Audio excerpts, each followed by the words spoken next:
Welcome to our very first In the Boardroom discussion for 2022. I'm David Zidel and I'm in conversation today with Angelique Du Toit. She has managed to look at purpose, passion, and then productivity. How do you find your purpose? How do you become passionate about it and then convert it to be productive? Angelique is a keynote speaker, a facilitator, and she encourages people to find their purpose and their passion, and in a meaningful way. She's the author of 5 books, one called Turn It Around, Standing Tall, What Are We Waiting For, or What in the World Are We Waiting For, Pearls of Wisdom, and Like a Flower in the Field. And she's going to be sharing with us the lessons that she's learned through this. What's interesting is that it all began when she left school at the age of 14. Now, you normally don't look at somebody who's an author, especially of 5 books, and think it's somebody who's left school. She left school at the age of 14 after attending 13 different schools. So each time had to manage. And the story behind that is that her father wasn't very good with finances and was running away from creditors, and they followed along. So she lived in poverty initially and now in prosperity. She's now living in Italy. Also, she'll share with you a little bit of hardship around that, losing her partner, her life partner. She is the founding member of Professional Speakers Association of South Africa. She won an award for the outstanding presentation by the Dale Carnegie Institute. She was the finalist in Miss South Africa in 2005 and won a couple of awards with that. So I want to hear from Angelique of kind of what happened initially, where she traveled around as a young kid and had to leave school, and how did she take that and become a success? We're going to run this session like we did before. We're going to talk for around about 45 minutes and then open it up for another 15 minutes of questions afterwards. So as we're going through this, if you have a burning question, you can put it in the chat and we'll ask it as we go along. But otherwise, you'll have an opportunity to talk one-on-one with Angelique afterwards and ask her questions. So before we get going, we always talk about our forefathers, what our forefathers did. And interesting is that Angelique, never mind the forefathers, she has 3 mothers, what she calls her 3 influential women in her life.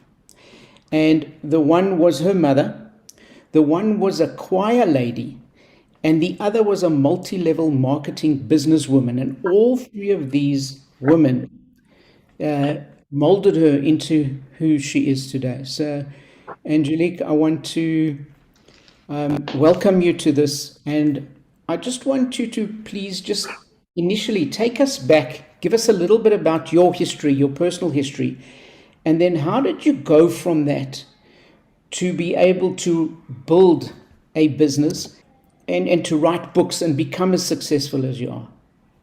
Thank you, David, and thank you so much for that introduction. It is appreciated.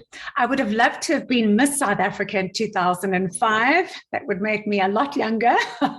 It was Mrs. South Africa, but a wonderful experience nonetheless. Thank you for that wonderful introduction, and it's really an honor for me to be on your webcast this evening and to be connecting with so many lovely names that I see on my screen and many that I know and have walked a journey with. So I'm glad that they've tuned in as well.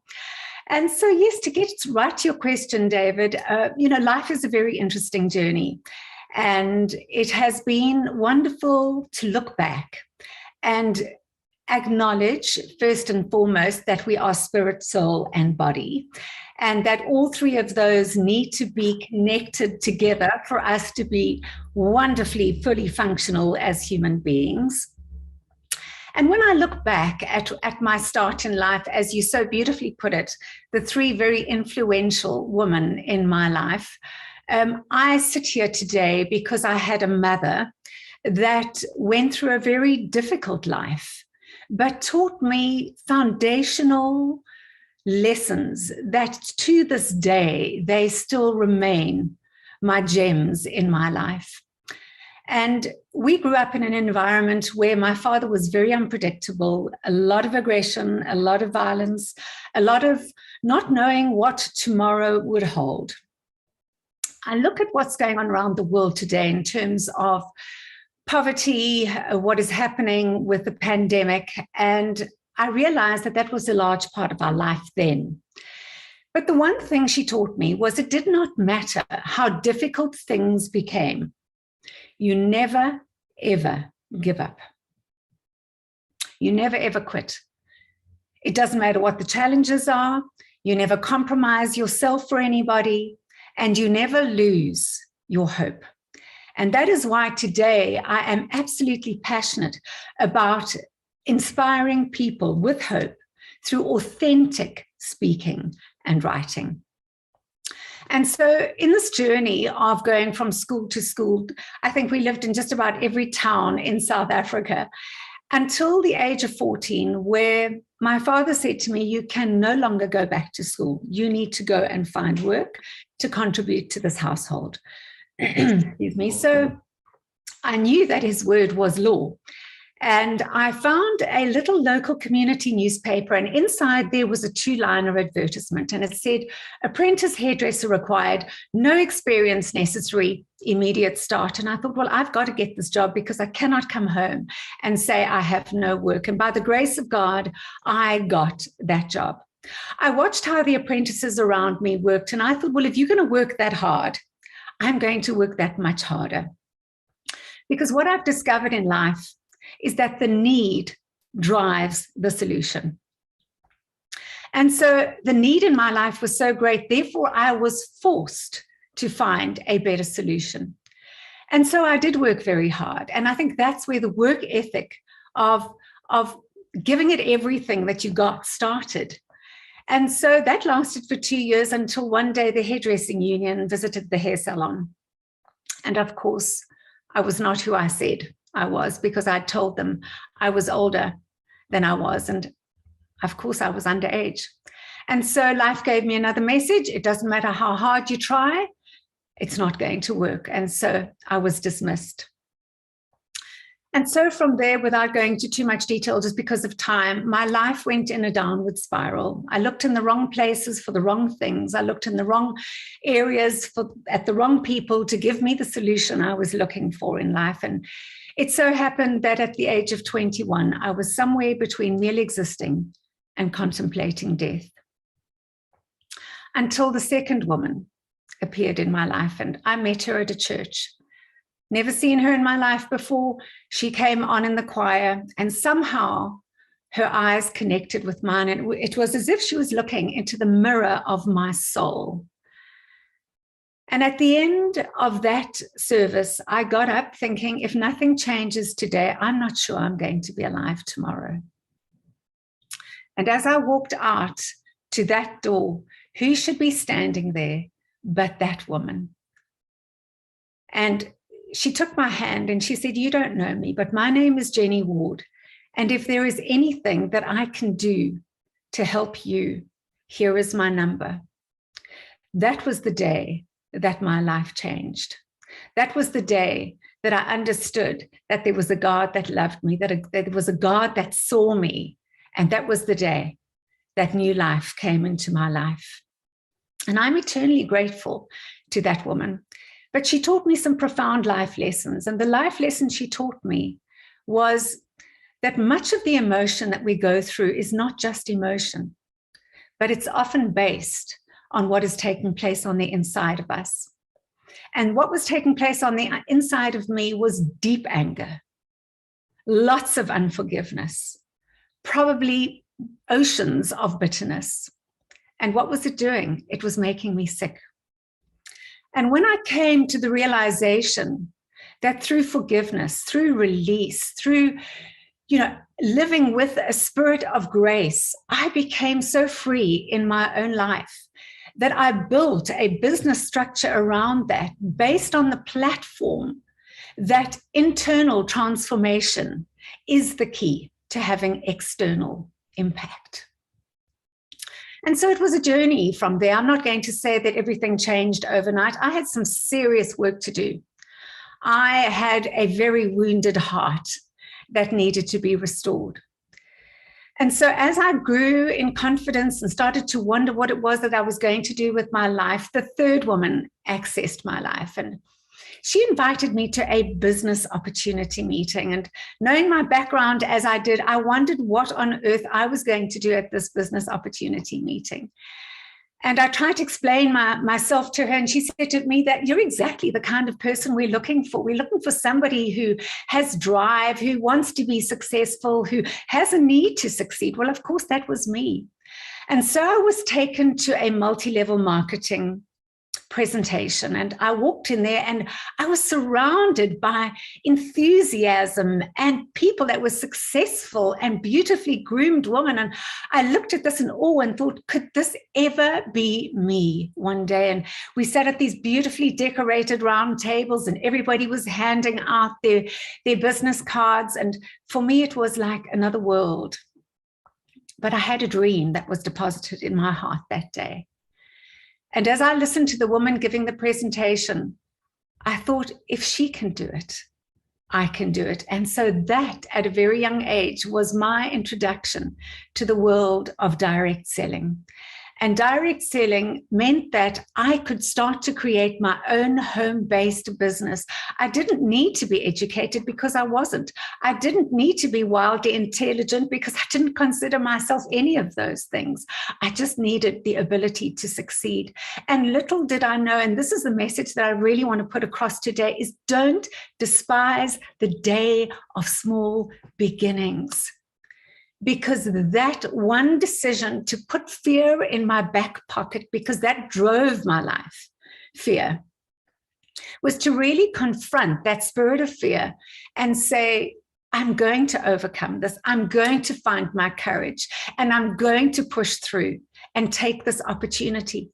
Because the truth is, opportunity is with us every single day. It is not circumstance dependent. It is self-dependent. And little did I know that those days of small beginnings, making a little sale here and a little sale there and starting to learn the business, would one day eventuate into becoming a direct selling business owner.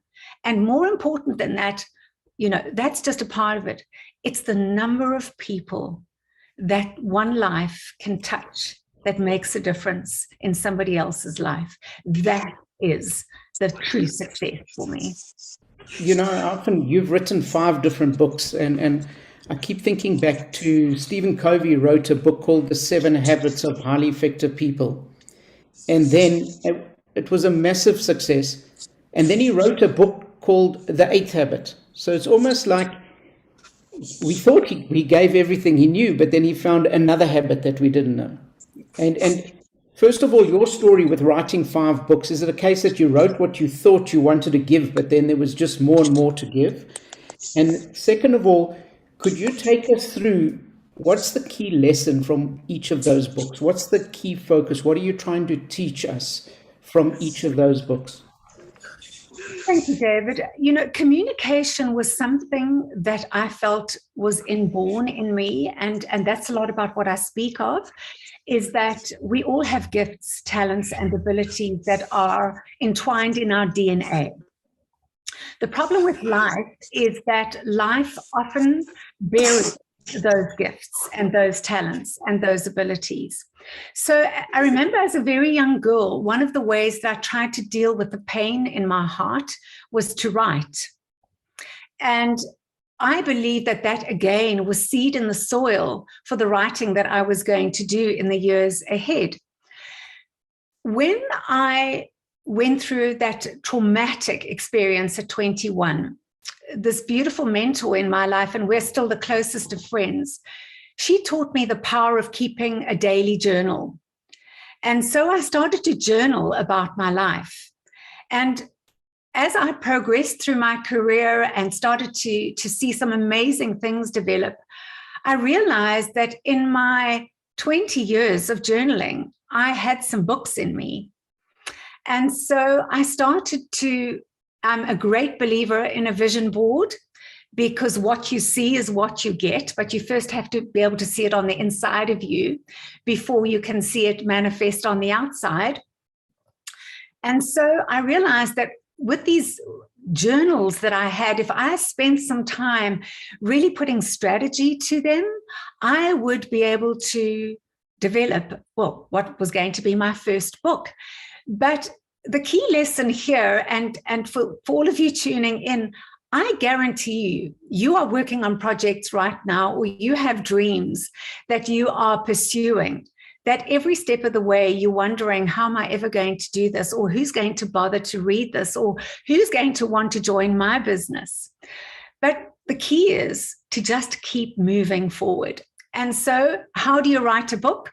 One word at a time. My first book was released in 2010. And that is called Standing Tall in a Falling World. And everything is, to use a very expressive word, it was the release from my inner gut of everything that I had put together and learned over the years. So I speak about relationships, I speak about emotions, I speak about boundaries, I speak about business. It's what do you need to do? Because, you know, nobody else can go to the gym and do your push-ups for you. What do you need to do to become that woman, that man, that business owner, that parent? What is it that you need to do to go and build within yourself first to be able to stand tall, even when it feels that everything around you is falling? Because that's the full title of the book, is Standing Tall in a Falling World. And, you know, one of the things that I highlight in my second book, What in the World Are You Waiting For? Because that's a very pivotal question. What in the world are we waiting for? What has got to happen in our lives before we get the impetus or the sign or the signal that says, I'm going to do this? And the sadness is too many people wait for too long.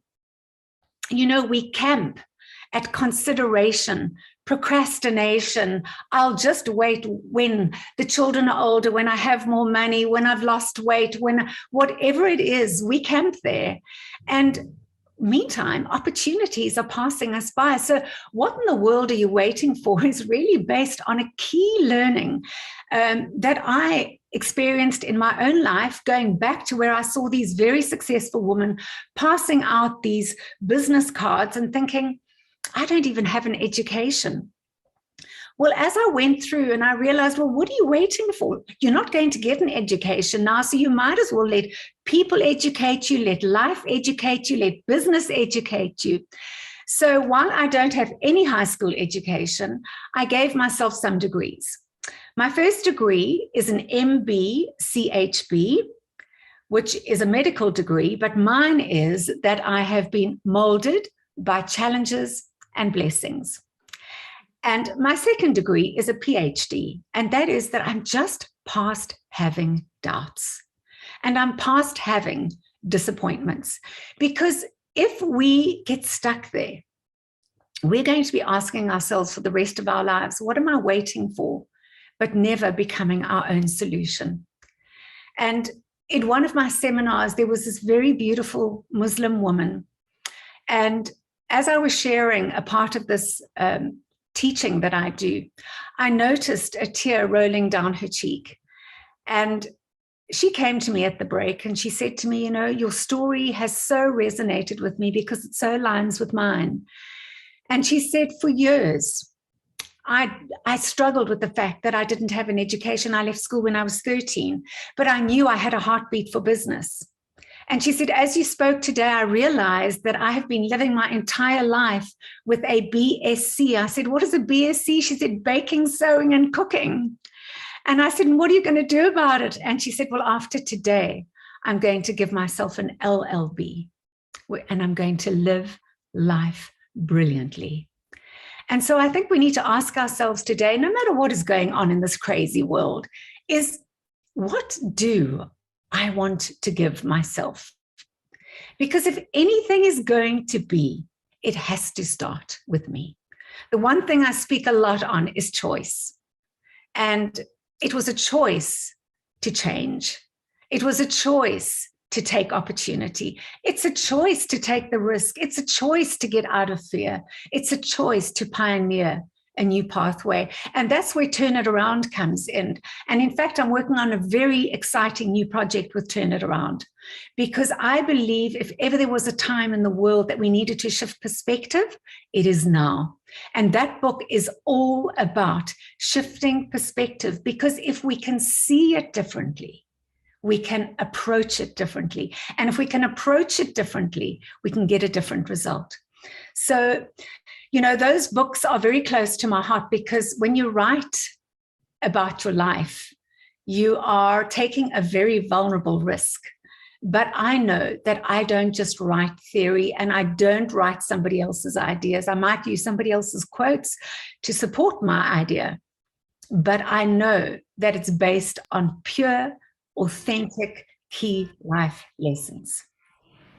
So when you took your journal and you started writing this book, did you go through a publisher? Did you have it published, or did you self-publish? That's the one question. And the other question is, it's okay to say, stop having doubts and just do it. But how do you actually do that? Because we all have doubts with different things. How do you put those doubts aside? Because yes, everybody's got something holding them back. And you make it sound so easy, just put them aside. But how do you actually do that? Well, forgive me if I make it sound so easy, because it's anything but. And just to answer your first question, yes, I am a published author through a publishing house. But my initial journey was self-publishing. And it's amazing the lessons that you learn when you self-publish. And a lot of that I'm actually going to be bringing into a future project that I'm working on. It's not easy, David. And I think that's part of the challenge that makes you who you are. I always say that faith is spelled R-I-S-K, because faith is a risk, because you're often dealing with situations that you have no control over. So control is actually an illusion. So when you make peace with the fact that I cannot control the pandemic, I cannot control the weather, I cannot control my children, I cannot control my partner, I cannot control the economy. The only thing that I can control is myself. Therefore, I've got to become my greatest cheerleader. So when I say to you, and I might have said it so effortlessly, when I said to you, I had to put fear away. The thing with fear is false evidence that appears so real that you do not believe that you can either do something, overcome something, that it is not this big giant. And so that is why we've got to turn around our perspective. So for me, the first thing is conquering the doubt in the way that I think. If anything is going to change, it's got to change first in our thought life. If it doesn't change in your thought life, you're going to keep doing what you've always done. And then people get frustrated, and frustration is a sign that change is needed. So frustration and doubt are actually your friends, because they are the clues that give you the cue that something needs to shift, that something needs to change. So we often fight doubt and fight fear. And what we're doing actually is misplacing our energy. So I look at the amount of energy that I have in 24 hours a day, and I am daily confronted with fear, with doubt, with issues, with challenges. But I take time, because remember, between the stimulus and the response, there is the freedom to choose. So I look at the stimulus, I look at what the outcome is that I want, and I say to myself, what are you going to do in having this freedom to choose? One statement that I have that I built my speaking career on is this: you win or you lose by the way that you choose. It is that simple.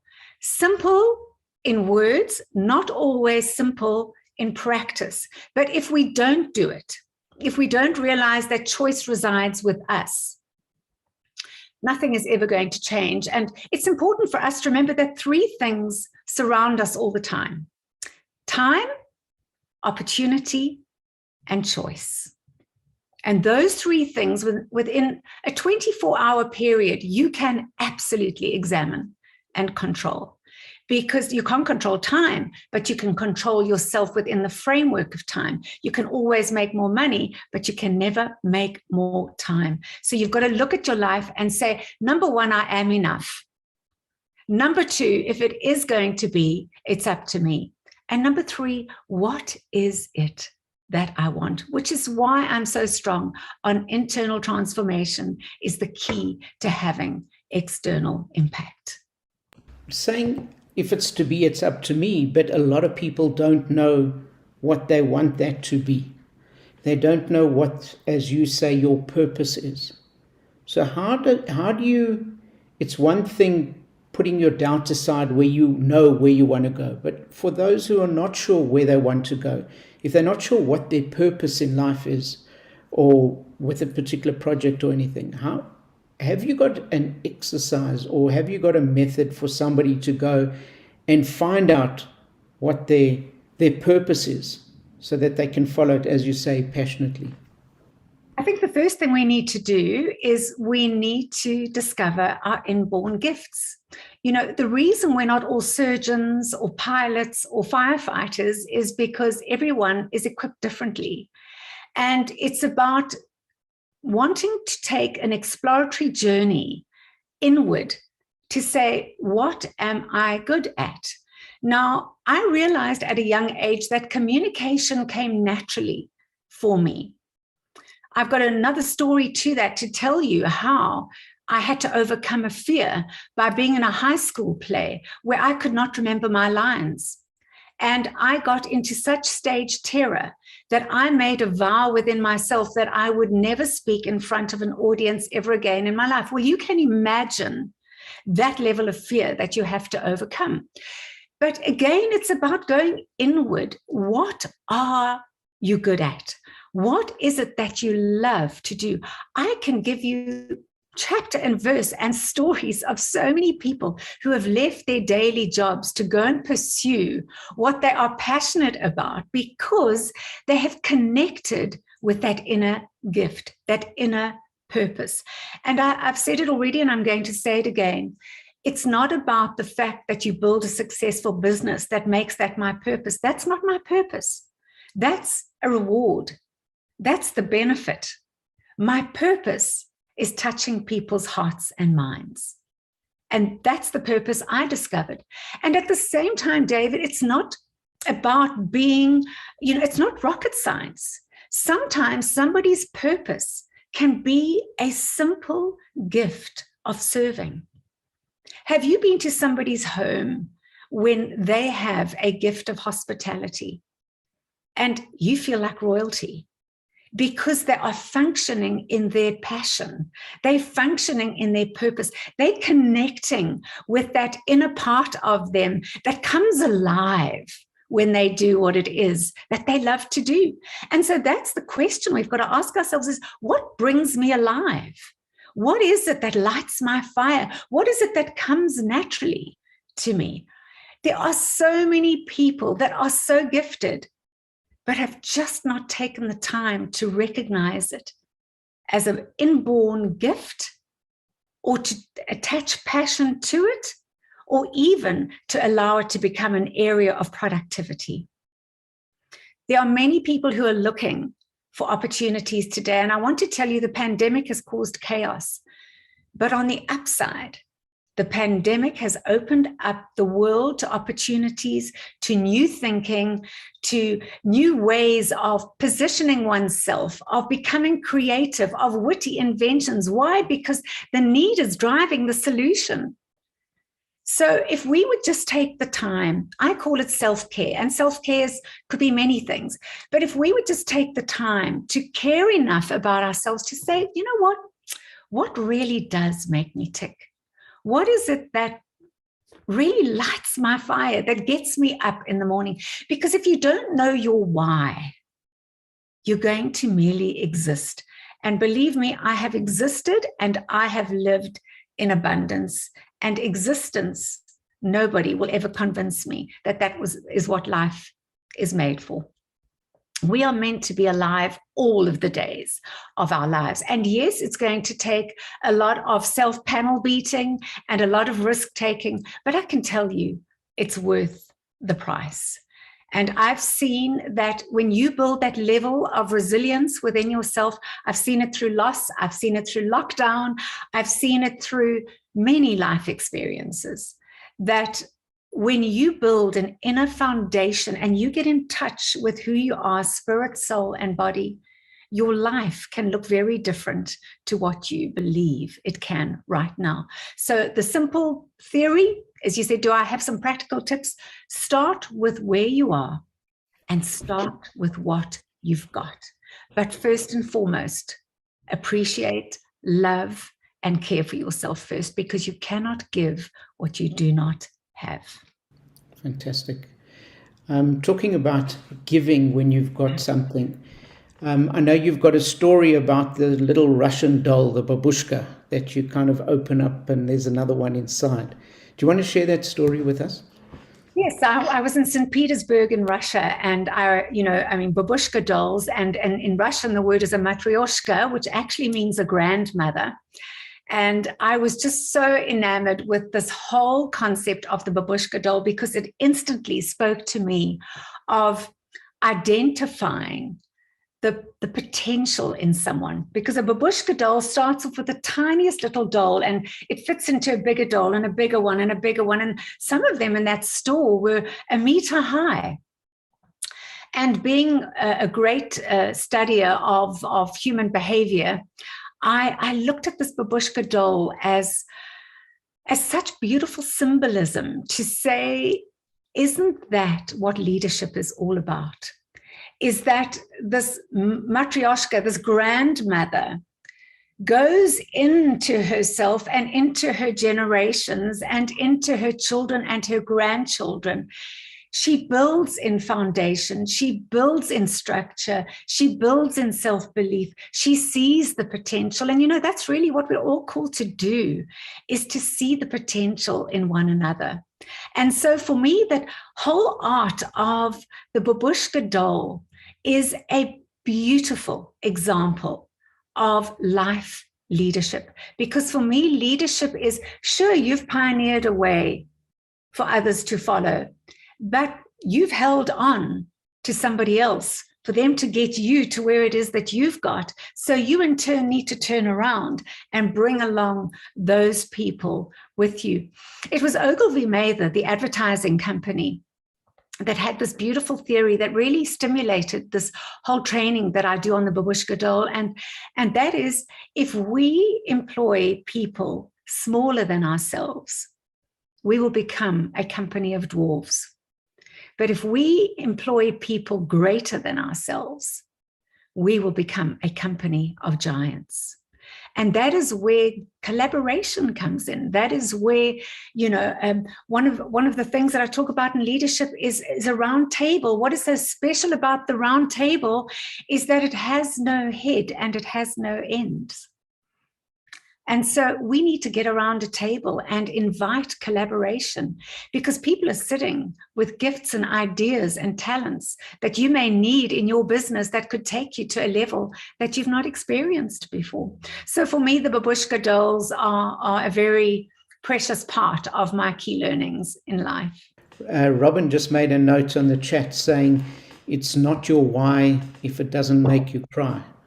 So I think she's saying what you're saying, that you need to feel it very deeply. She's absolutely right. Because I want to say at the same time, as much as you know your why, you've got to recognize your lie.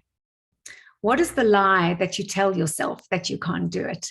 And I think that's why your why makes you cry, because you suddenly realize, and I know Robin very well, she's very, very dear to my heart. She's been in our direct selling company, and she's just gone on to be a giant of a businesswoman. And she's this stinky ball of dynamite, but a phenomenal businesswoman.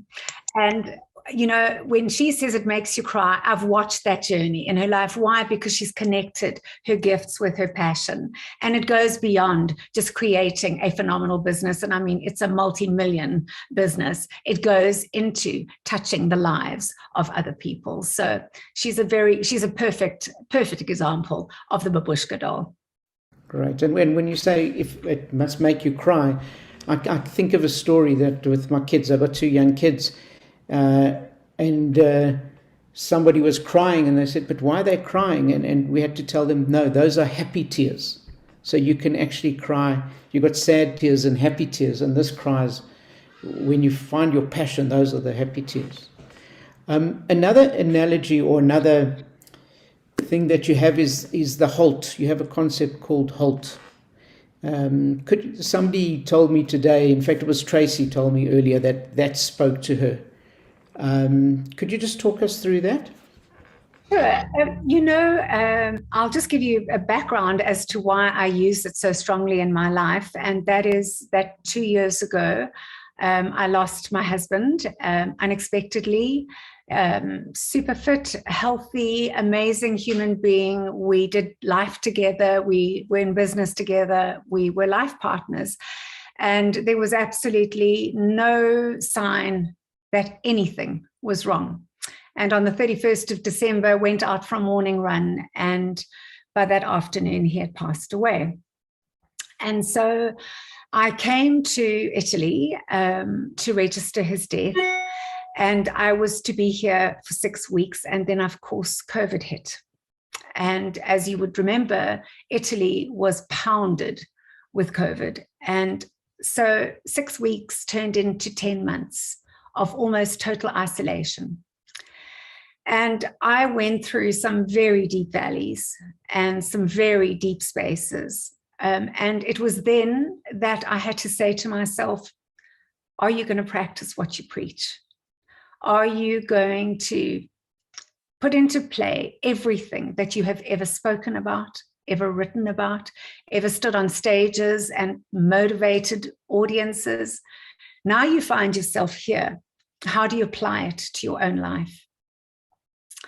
And so I had to pull myself up by my bootstraps, and I guess have reinforced for me again that control is an illusion, that you cannot even keep your own breath in your lungs, and that every single day is a gift, and that we need to appreciate every breath that we take, every moment that we have.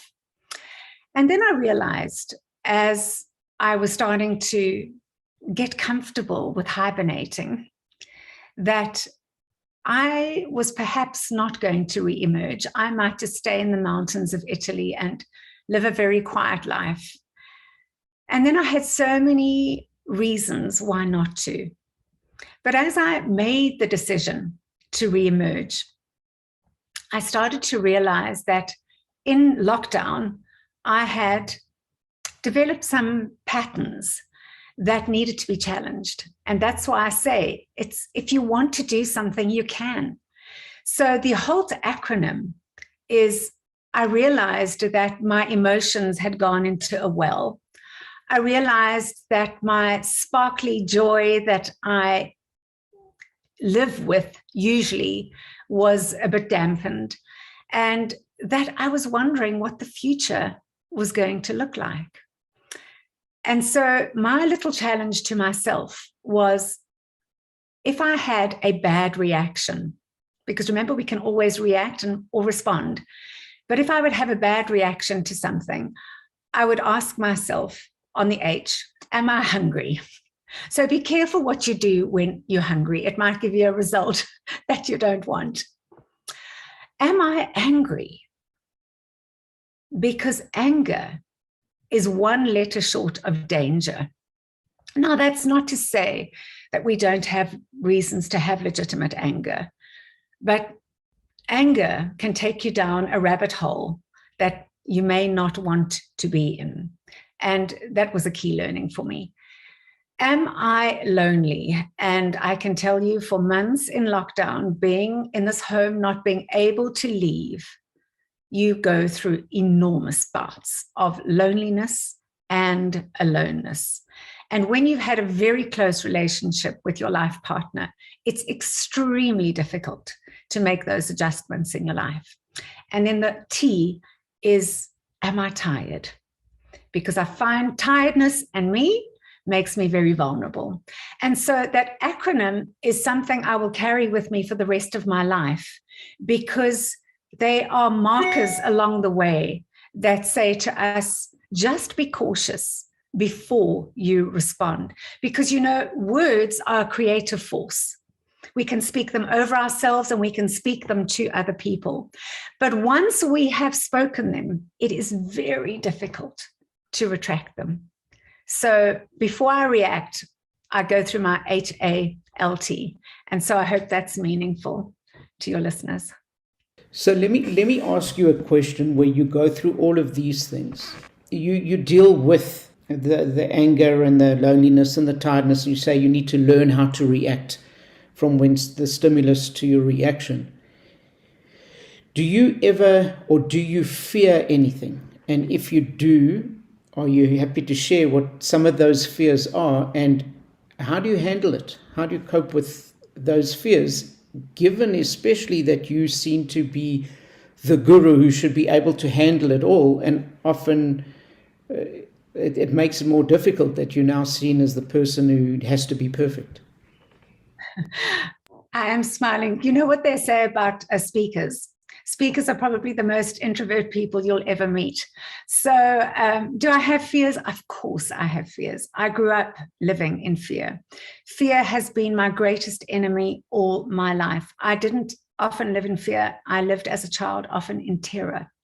So I know that fear can be a very real entity. I also know that fear left unchecked in a person's life can create a lot of psychological problems, a lot of which I needed to be released and freed from. And I thank God for that. I'm a living miracle, to be quite honest. I'm sitting here a miracle. Because if you knew the half of what caused me to fear back then, you know, I know a lot of people in our world are going through it, and that takes a great deal of compassion in my heart, because I know what that feels like. So what do I fear today?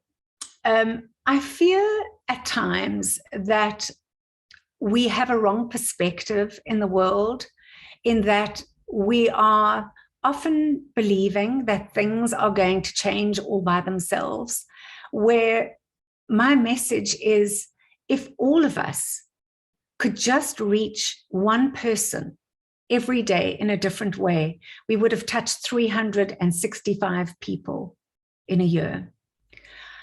I fear that there is too much anger in the world and not enough kindness, gentleness, and compassion. And what fear do I attach to that is, one day my grandchildren are going to have to live through that. And so the fears might not be overt. I don't certainly have the level of fear that I had with the circumstances that I grew up in. But I've learned to identify fear, and I've learned to identify my fear triggers. And so again, I'm able to step back. Why? Because between the stimulus and the response, there's the freedom to take time out, to step back and say, why am I viewing it this way? Which goes back to turn it around. How am I viewing this thing? And whilst I can't change the world, I can at least try and change one person's life.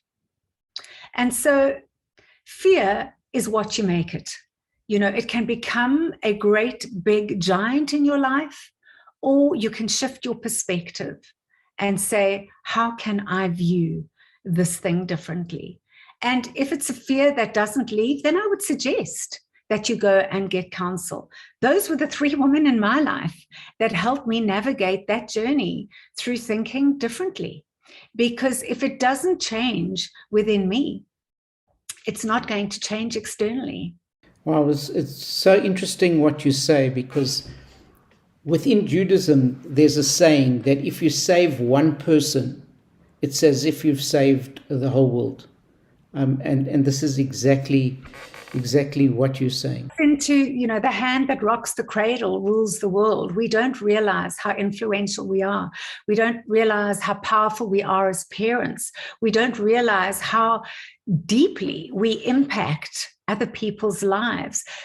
The sadness is that too many of us are so busy fighting our own giants that we forget how influential we are. And my biggest prayer and my greatest desire is that people could just come out from under the debris and really see themselves as God has created them to be, far greater than anything we could think or imagine, that they might go out there, find that purpose, live in their passion, and become more productive with it.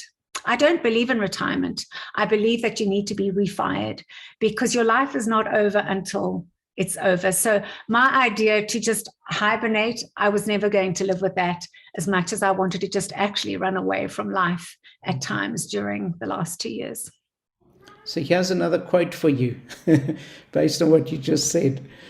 When you get fired, get refired. So, and it's about finding something else. There's a question from Sharon, and she says, which book should I start reading? And I think that speaking to an author about which of the 5 books should I read is almost like asking a mother, which is your favorite kid? But is there an answer to that question? They all have their own focus. I think it depends what her need is, and maybe she'd like to inbox me that or email me that, and I can point her in the right direction.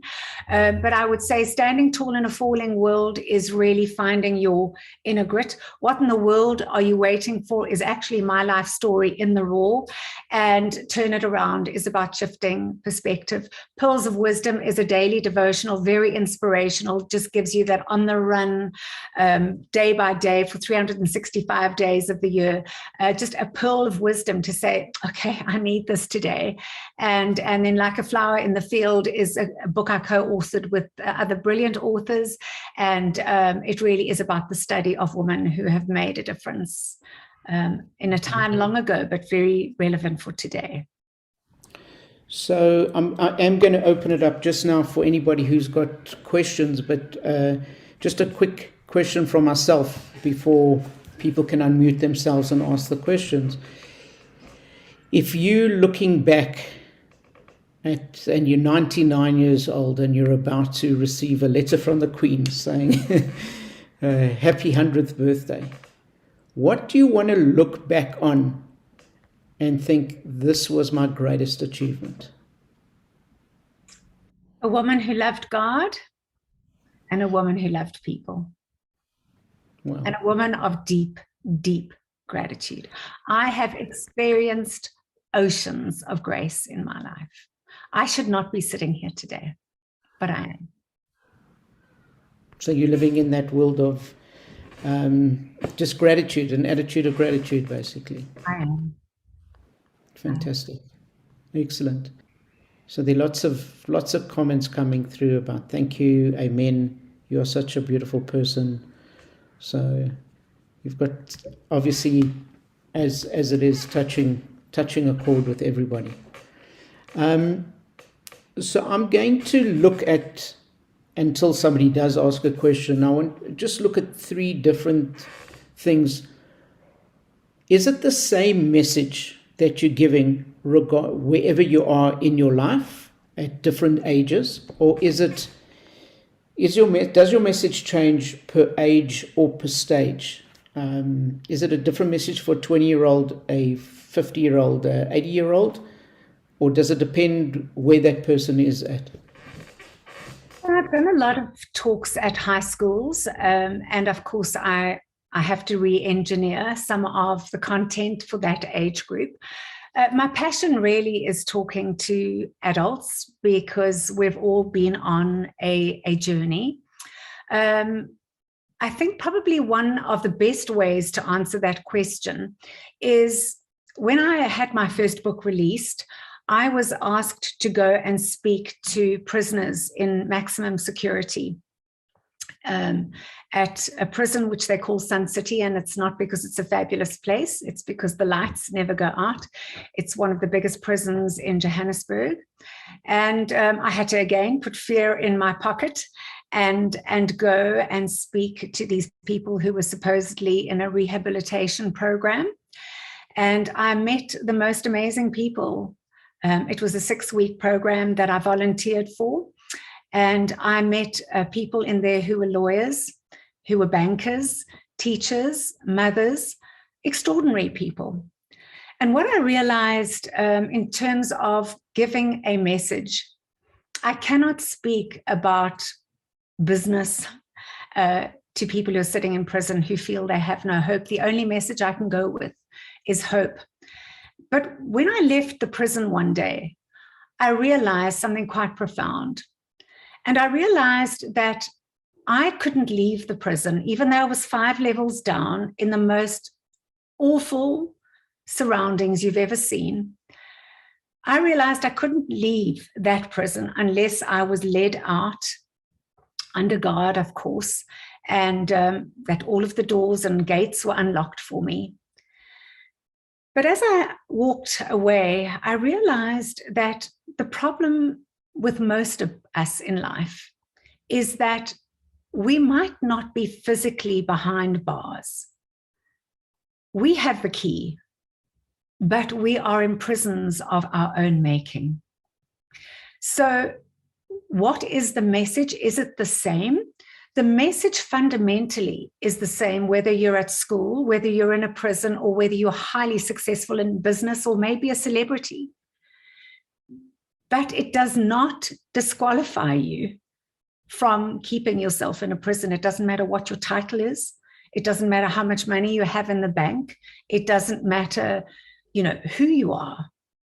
You've got to find the life principles that work for you, that free you.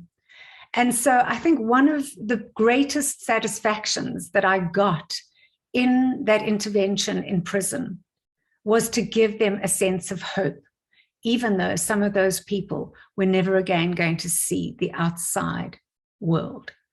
And so it's about finding a message for yourself that says, what is it that I need to be the best me I can be, even if it is in a prison cell, even if you may be in a situation you don't want to be in right now. You don't choose to be in a situation like you are right now.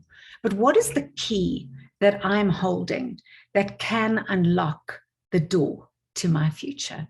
And that is my message to this upcoming generation, my message to adults. And you know what? Sometimes even at 80, we need to learn those lessons, that we have a key that can give us a brighter future. Well, thank you. There's a question that Bev has in the chat. She says, in the negative world that we live in, what is the best way to connect with people that are like-minded? And she says globally. Well, I do believe that's where technology has given us such a wonderful opportunity to connect. But at the same time, you need to be really discerning, because there is a lot of stuff out there that, time is precious. You don't want to associate with. And, Bev, I don't know you, but I'm saying that perhaps maybe this is part of your purpose.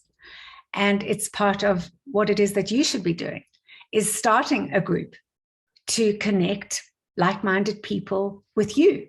And you could start an entire movement, and there would be nobody else in the world more happy than me, because that goes back to, if I touch one life a day, I've touched 365 lives in 1 year. And so who knows how many people those people go on to touch. So I would take that for me as a clue. I believe that life gives us clues along the way, and if we follow them, they lead us to our destiny. So, the clue is the cue to do something about the question. Wow, I think you've just given us the lesson. If it's to be, it's up to me. And you've taken that and said to Bev, well, if you want to do it yourself. I think that's fantastic. you spoke about your three mothers, and I think that links beautifully to your spirit, soul, and your body. And I just want to thank you for sharing your story and the hardships as well, and for just I just found that it was just you were just pouring out all these pearls of wisdom, and I couldn't write them down fast enough. But for me at the end, I think what you said, to sum it up, one of the key things that stood out for me is the key is finding the best me, and kind of that's part of the message that's come through for me, and I often find that a lot of these things, different people will take different things out of it. And I think you've given so much that everybody can draw what they need to draw out of this talk. So from not so sunny South Africa at the moment, but from a load-shedded Joburg, we got load shedding at the moment, to your high area in Italy, I just want to thank you so much for your input and for being you and for sharing what you have. And I've no doubt that you're having an impact, and maybe it's more than just one person every single day. Maybe it's a lot more than that. So, and just today, I know you're impacting all of us. So once again, thank you so very much for sharing who you are. Thank you, David. It's been my privilege, and thank you for having me on your webcast. I deeply treasure it, and it will go down as another wonderful experience in my life. So thank you. Thank you. Thank you so much, David, for an outstanding facilitation. Angelique, I know that whatever David didn't get down, I certainly did. Here's my pen, and I was scribbling furiously. Thank you so much for sharing part of your story with us. What an incredible woman you are, inside and out, and we thank you so graciously for your time this evening. Thank you, Angelique, once again for being in the boardroom with us. I'm David Zidel, and I look forward to seeing you next time in the boardroom.